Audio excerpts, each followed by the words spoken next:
आणि एक महत्त्वाची बातमी आहे, मनोज जरांगे यांच्या आंदोलनाबाबत आज अंतिम तोडगा निघण्याची शक्यता आहे। जरांगे यांच्या मागण्यांप्रमाणे सरकार अधिसूचना काढण्याची शक्यता आहे।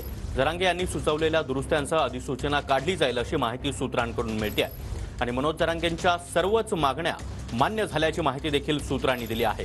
सकाळी 11 वाजल्यानंतर सरकारचं शिष्टमंडळ जरांगे पाटील यांची देखील आज भेट घेणार असल्याचं कळतं आहे।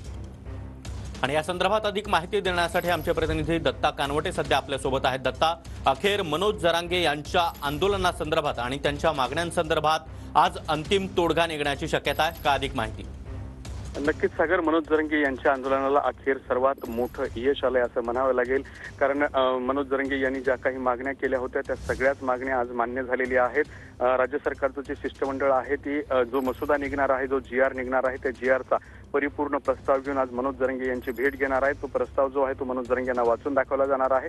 मनोज जरांगे यांनी मंजुरी दिल्यानंतर तातडीने त्याची अधिसूचना किंवा GR जो आहे तो सुद्धा जारी केला जाणार आहे। त्यामुळे मराठा समाजाला आज कदाचित आरक्षण सुद्धा मिळण्याची शक्यता आहे।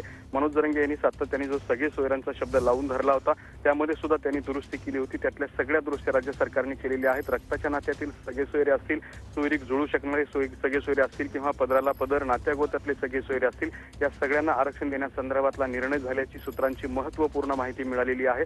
आणि याच संदर्भातला GR घेऊन एक शिष्टमंडळ जे आहे ते 11 वाजता मनोज जरांगे यांची भेट घेणार आहे। मनोज जरांगे यांची मंजुरी मिळाल्यानंतर तातडीने GR सुद्धा निघणार आहे। त्यामुळे मराठा समाजाला अंतिमतः आरक्षण मिळतं का हे पाहावं लागणार आहे। मात्र सूत्रांच्या मिळालेल्या माहितीनुसार मनोज जरांगे यांच्या सगळ्या मागण्या मान्य झालेल्या आहेत। नक्कीच दत्ता, धन्यवाद या सविस्तर माहितीसाठी।